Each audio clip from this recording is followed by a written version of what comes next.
Sok szülőtől halljuk, most inkább sportoljon, az angol majd később jön. De mi van, ha nem kell dönteni? Mi van, ha a sport és az angol együtt adja meg azt az önbizalmat, amivel egy gyerek nem csak jobb sportolóvá, hanem magabiztos, nyitott felnőtté válik?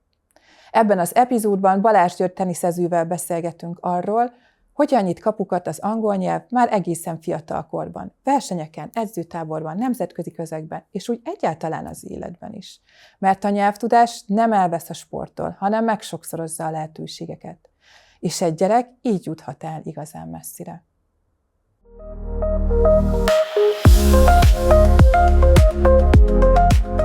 Sziasztok! Ez a Hangolódj podcast sorozat legelső epizódja.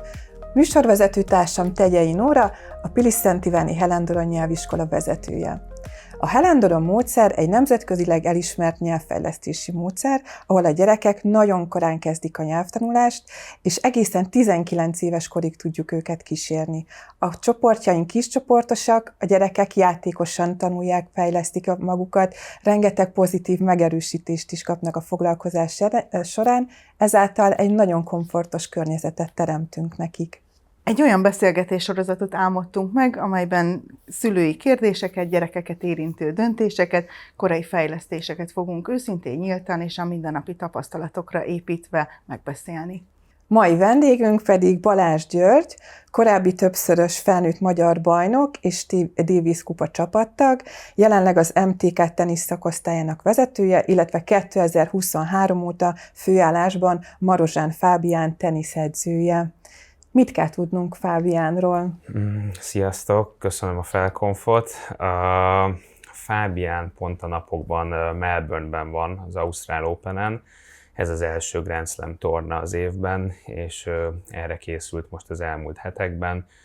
Decemberben egy egész hónapos alapozáson esett keresztül, ez azt gondolom, hogy jól sikerült, és most erre a januári túrára a másik teniszedzővel utazott el, mert a következő negyedévet leszoktuk általában bontani. Szóval most az első januári hónap az nekem egy ilyen kicsit szabadabb, de természetesen itthonról folyamatosan kontaktban vagyunk, és majd februárban és márciusban fogok vele körülbelül 6 hetet utazni. Hogyan találkoztál te a Fábiánnal? Hogy kezdődött ez az egész kapcsolat? Nagyon érdekesen indult.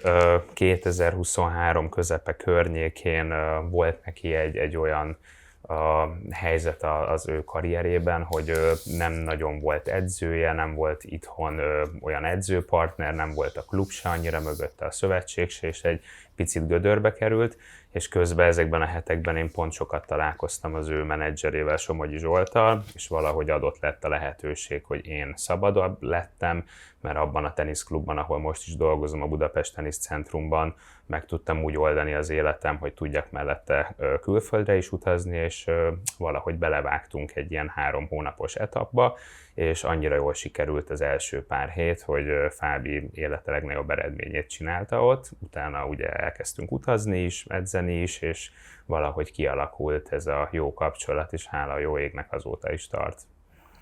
De ez egy hatalmas elismerés lehet neked is, meg neki is, hogy ilyen rövid idő alatt sikerült sikereket elérnetek.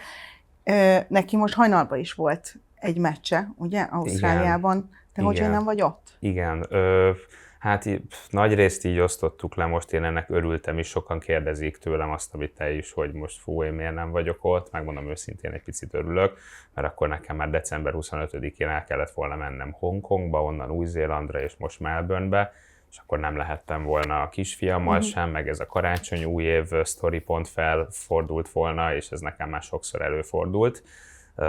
De jelenleg nagyon örülök, hogy itthon tudok lenni, és pont ezért egy ilyen nyugodtabb hónapot csinálni, többet menni síelni, meg a teniszklubban azért végezni az egyéb munkám. Szóval jó lesz az nekem, hogy majd februárban pont Magyarország-Amerika Davis kupa találkozó lesz egyébként Tatabányán, február elején. Szóval az egy nagyon nagy történet lesz, azt várom, utána lesz egy Hollandia, és majd a márciusi hónap az mindig az egész hónap Amerika, Indian Wells és Miami. Én oda az elmúlt években mindig mentem, ezt nagyon-nagyon várom. Remélem, hogy jól fog sikerülni. Tavaly pont lesérült ott Fábi, és egy elég szomorú 2 hetünk volt, csak gyógytorna minden nap. és az előtti évben meg nagyon jól sikerült neki, szóval bízom benne, hogy most megint egy jó év fog jönni. És meddig lehet a teniszben csúcson lenni? Mert hogy most ugye nagyon jók és szépek az eredmények, ahogy meséltél, de hogy meddig lehet? Nagyon relatív ez, de azt gondolom, hogy annyira kitolódott az élsport manapság a teniszben is, meg ez egyéb sportokban is, hogy ilyen 35-40 éves korukig általában azért a férfiak is és a nők is űzik ezt a sportot, és megmondom őszintén, egy kicsit szomorú is vagyok, mert én tök korán hagytam abban, én 27 éves voltam, és amikor én 27 voltam, hogy így mentem nagyjából a 30 fölött, ma úgy éreztem, hogy így 30 fölött már más kéne csinálni, és nyilván nem voltam ilyen sztár, mint a Fábi, de jó eredményeim voltak, és így valahogy én ott azt mondtam, hogy jó, új életet kezdek, mert már 27 vagyok, és manapság, aki 27, én 40 évesen úgy nézek a 27, hogy úristen, de fiatal. Szóval kitolódott. Szerintem a Fábi simán tud, mondjuk, ha most ő 26 éves, még egy 10 éve van. Meglátjuk, hogy ilyen csapattag leszek-e, vagy sem, vagy lesérül-e, vagy sem, meg milyen eredményei lesznek, de én azt gondolom, hogy bőven vannak évek neki még.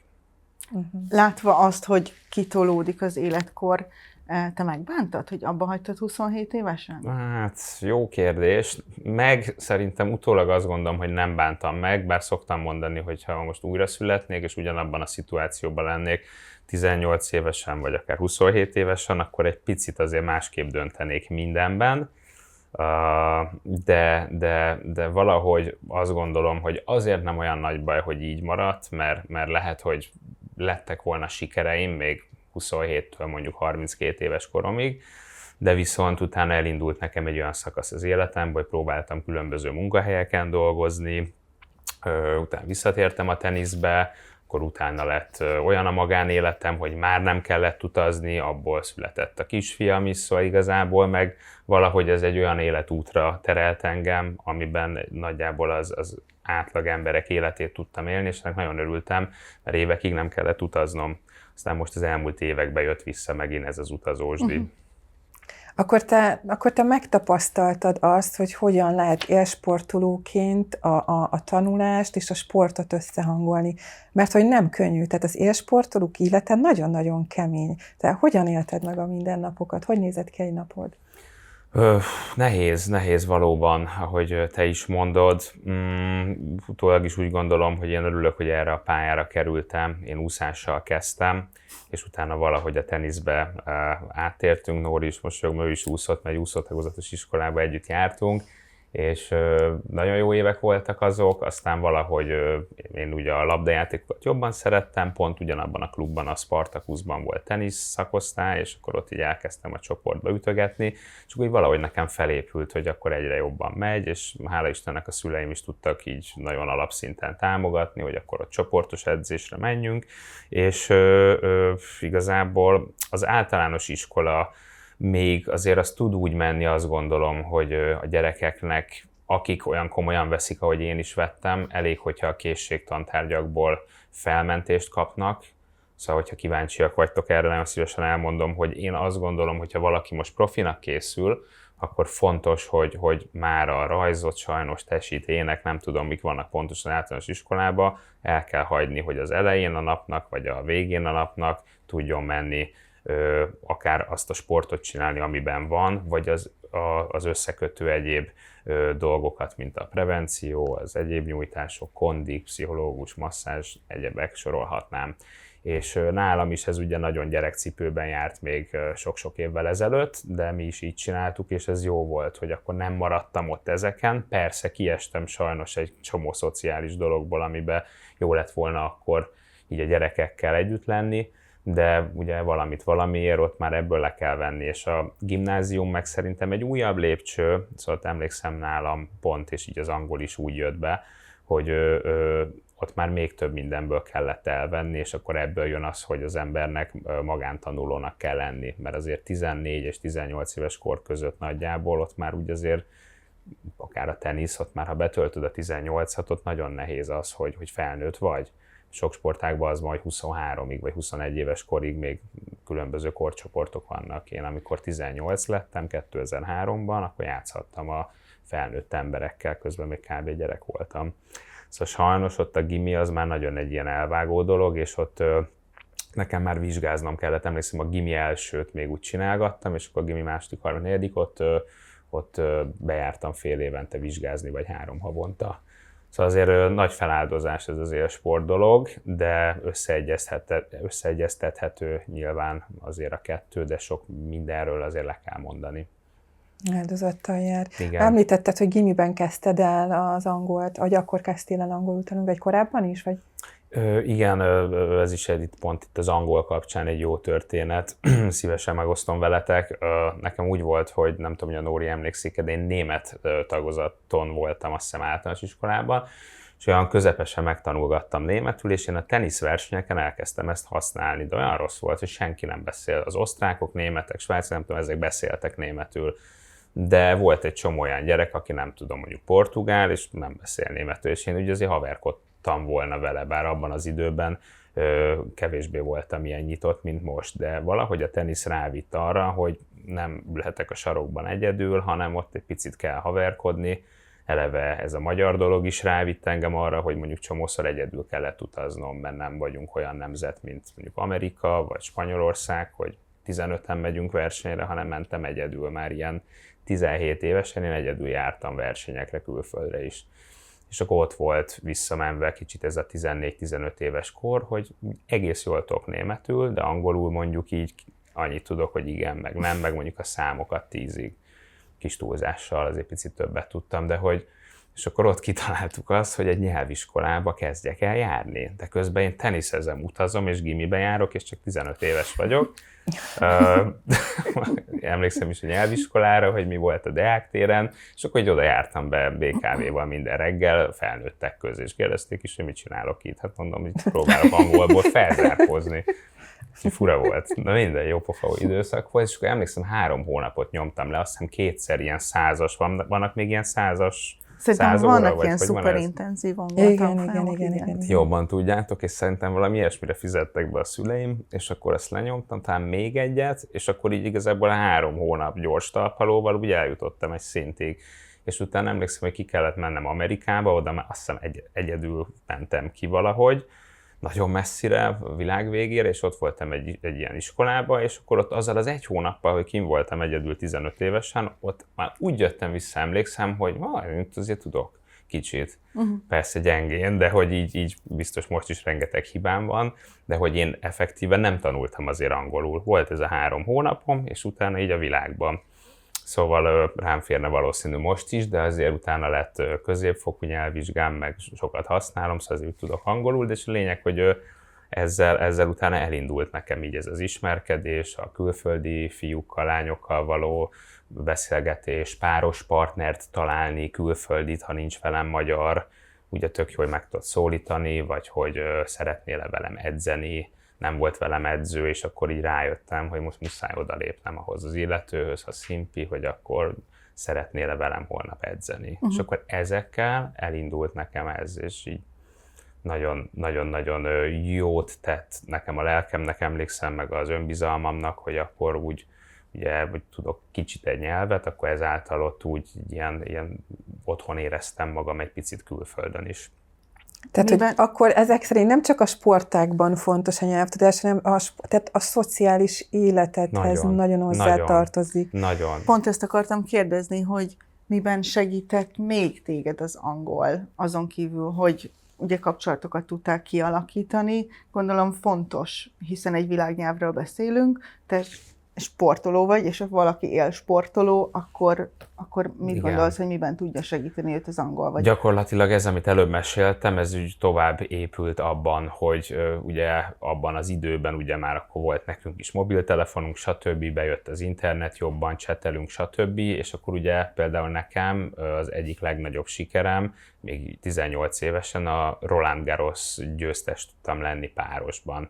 Egy izraeli fiú lett a párom, a Szela Dudi, és én emlékszem, hogy rá SMS-be írtam rá a nappalinkból, hogy szia, szeretnél vele, és akkor így csodálkoztam is, hogy visszaír neki rá, és akkor így az így megy, hát remélem ott lesz majd Párizsban, és akkor ezt ugye így lekonfirmálta ő, hogy akkor mehet, és megnyertük, 7 mérkőzést nyertünk, hát ez csúcs volt abban az időben, ez egy elég ritka dolog, ugye ez junior volt, felnőttben sajnos nem lettem ilyen sikeres, de azért az jó volt, és akkor így ezáltal például ő kihívott utána engem az ő teniszakadémiájára, ő Párizsban edzett pont véletlenül izraeliként, de aztán nem tudott odajönni, mert náluk háború volt, és mondta, hogy neki katonaként be kell menni egyébként, és oda mentem úgy, hogy ő nem volt ott, meg ilyenek, és akkor mondta, hogy de viszont jön Ausztráliába egy versenyre, és neki van edzője, nem is kell fizetnem, csak jöjjek, és majd osztjuk max, hogyha van valami költség, és akkor kimentem vele, és így tök elindult ez az egész, hogy én nagyon introvertált voltam, talán a suliban már nem annyira, de szerintem még ott is annyira, így általánosban, és akkor valahogy, ahogy így bejött a nyelv, meg a külföldi kapcsolatok, meg hogy megismertem ott embereket, vannak ilyen players partik mondjuk a versenyeken, meg egyéb teendők, amire felkérnek ilyenkor minket a versenyrendezők, mármint főleg utána már felnőtt korban, meg edzőket is, játékosokat is, így hát elindul egy olyan élet, mint amit itthon élsz, csak ez kicsit kint éled, és ehhez ugye nagyon szükséges a nyelv, ezért én nagyon örültem volna, ha sokkal hamarabb kezdem el az angolt. Pont ezt akartam most kérdezni, hogy mit gondolsz, hogyha kicsit előbb kezded el az angolt, és ugye nem ebben a 100 órás szuperintenzív tanfolyamon, akkor mit adott volna hozzá pluszba? Hát szerintem egy picit hamarabb indult volna el ez az egész, meg egy kicsit könnyedebb lett volna, mert ha nagyon visszaemlékszem, akkor emlékszem, hogy én azért nagyon izgultam ott az elején a mondjuk 12, 3 és 15 éves, 16 éves korom között, hogy mi hogy lesz, meg el tudom-e intézni a transportot, meg hogy kell írni, meg mit tudom én, már emlékszem pontosan, de hogy nagyon-nagyon sokat segít, ha minél hamarabb van, és akkor gondolkoztam, hogy úristen, most akkor minek tanultam németet, úgyis elfelejtem. Még egy picit úgy emlékszem rá, de nagyon nem beszélem, és ugye olyan régen volt, hogy azt is gyakorolni kéne, de nagyon sokkal könnyebb lett volna mondjuk így ez a gyerekkorom és a felnőtt korom közti rész, ez a gimnázium mondjuk, és utána, mintha kicseréltek volna, így hát a karrieremben is sokat segített, hogy magabiztosabb tudtam lenni, meg hogy lettek barátaim, meg picit rá is vitt az élet, pont amit mondtam, hogy Magyarországról nagyon kevés olyan fiú vagy lány volt, aki tudott velem arra a szintű versenyekre jönni, amiken már én tudtam szerepelni, illetve edzőt sem fizettünk meg mi abban az időben, mert rengeteg költség lett volna, a teniszszövetség az vagy adott mellém edzőt, vagy nem, és emiatt ugye egyedül utaztam. Szóval nagyon ott volt a helyzet, hogy most akkor vagy csinálod, vagy nem. Jó lett volna, hogyha hamarabb indul az egész. Igen, mert bátran állíthatjuk azt, hogy tulajdonképpen az angol nyelvtudásoddal te komoly kapukat nyitottál ki a szakmai fejlődésedben, szociális kapcsolataidban. Ez így van. Tehát útlevél a világba, akárhogy is nézzük, és minél korábban kezdjük, tehát a korai fejlesztés, ez alatt most nem csak a nyelvfejlesztés, értem, zenei, sport, minden, ami korán kezdődik, az elég komoly nyomot, hogy a gyerekek életében is nagyon meghatározza a jövőjüket, a további fejlődésüket. Ha jól tudom, neked van egy kisfiad. Igen. És hogy akkor te is látod ezeknek a korai fejlesztő dolgoknak a fontosságát, hogy mi az, amit ti korán elkezdtetek a fiatoknál?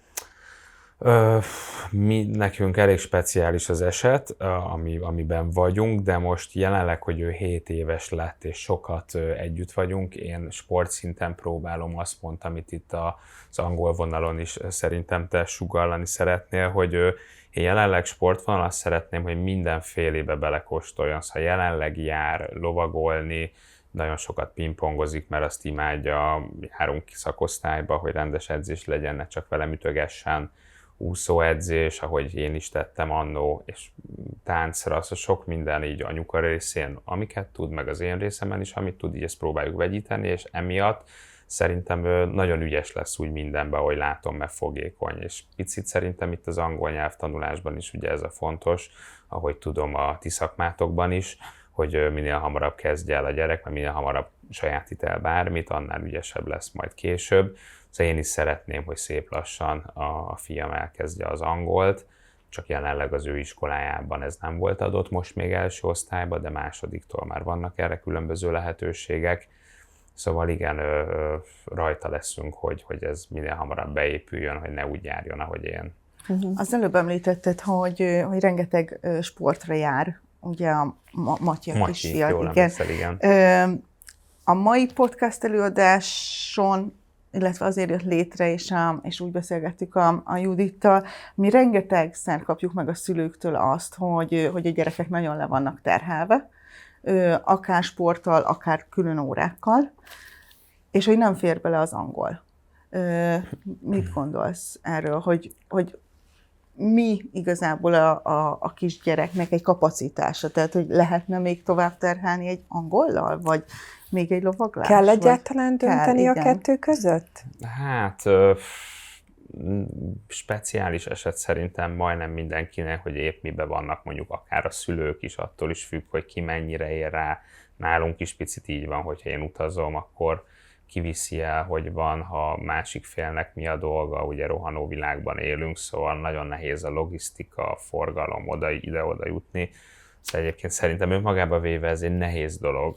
Most, hogyha akár az én fiamra gondolunk, itt az első osztály, az például nekünk azért is nehéz, hogy 6:30 kell kelni. Egy óvodás gyerek még nem kell talán ilyen korán, ő is sokáig aludt, de most bejött az első osztály, egy 4-5 hónapja, és marhára nehéz neki, hogy korán kell, és délután elfárad, látom. Szóval egy picit szülőként én úgy vagyok, hogy lehet, hogy ennyi se kéne, hogy legalább pihenjen, meg nézzen ki a fejéből, de közben meg amit ti is mondtok, azért nem lehet az, hogy egész délután akkor tévézzem, vagy csak pihengessem, akkor meg unatkozik. Szóval valahogy ezt nagyon ügyesen kell ötvözni szerintem a szülőnek, hogy akkor mondjuk a suliba is menjen be, azért házit is kell már nekünk is írni, aludjon is eleget, mert korán kell kelni, de a sportok is legyenek meg, de az angol is nagyon fontos.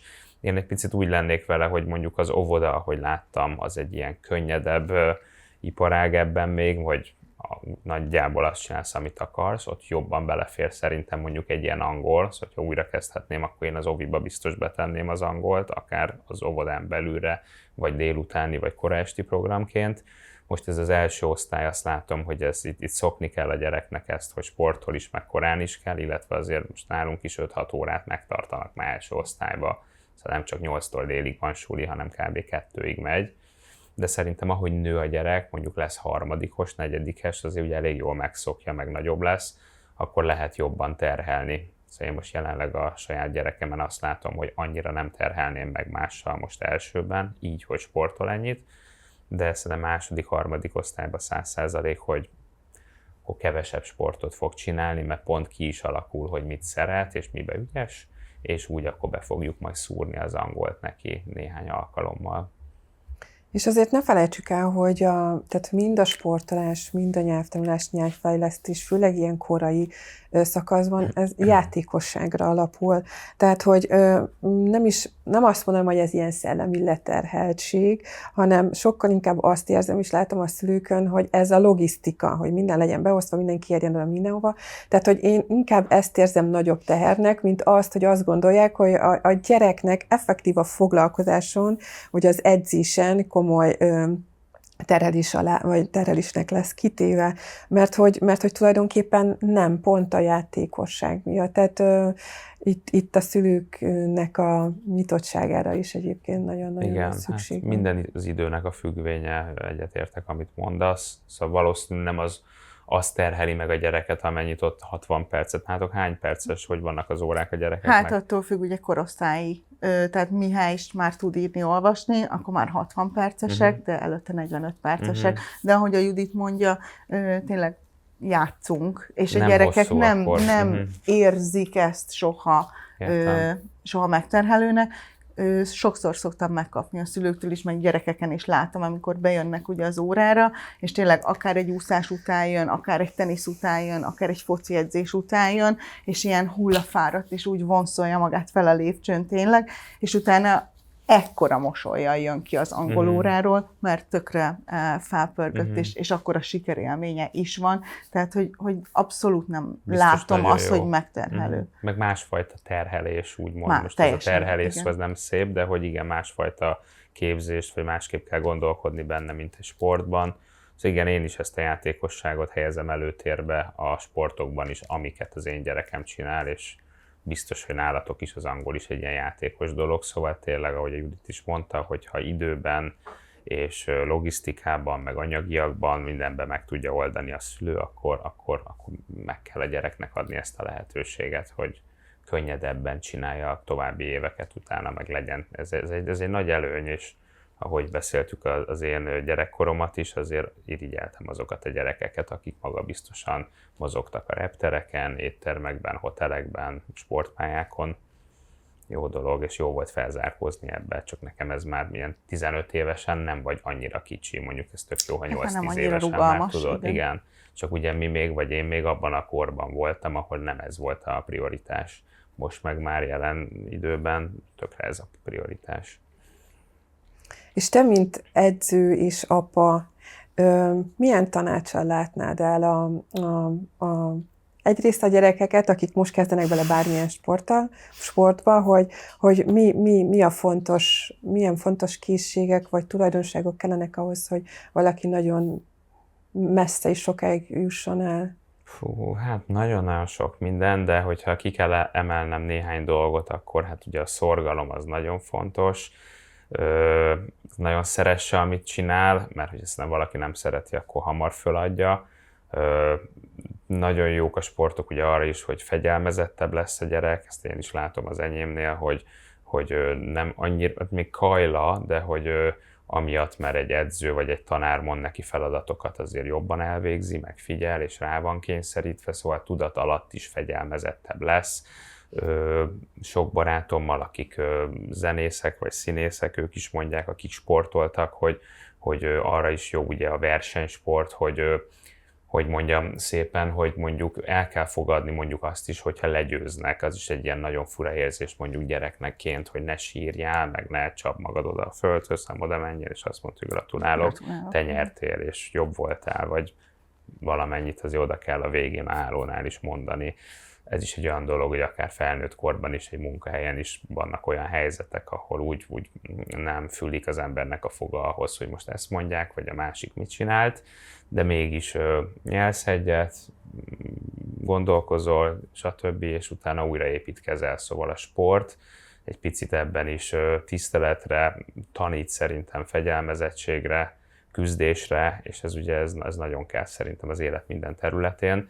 Szóval én azt mondanám, hát nyilván ezt egy pár évesnek még nem tudod mondani, az elején szeresse, és utána, hogyha nagyon szereti azt a sportot, és valóban ügyes, akkor nagyon kitartónak kell lenni. Pont az én fiam is mondta a napokban, hogy ő szeretne teniszező lenni, és mondtam neki, hogy figyelj kisfiam, nem biztos, hogy kell ez neked, mert hogy akkor én nem leszek ott, azt tudod. Mert hogy ő picit azért akar, hogy olyan legyen ő, mint én, hát vagy a Fábi. De mondom, hogy de tudod, hogy akkor én nem vagyok ott? Hát, hogy tudja, de ő így is bírni fog, meg nagyon sokat kell utazni, meg sokat kell egyedül lenni, nagyon unalmas, nagyon magányos. Nagyon sok nehéz helyzet, nagyon sokat kell várni, meg egyedül lenni, és ő nem szeret egyedül lenni, nyilván kicsi még. De mondta, hogy ennek ellenére hát ilyen kitartónak kell lenni. Szóval azért kemény az élsport, de sok mindenre megtanít minket. Nagyon szépen köszönjük a beszélgetést, én nagyon élveztem, és nagyon-nagyon sok sikert kívánunk a közös munkátokban a Fábiánnal. Ez volt a Hangol úgy podcast sorozat legelső adása, havonta fogunk jelentkezni, kövessetek bennünket!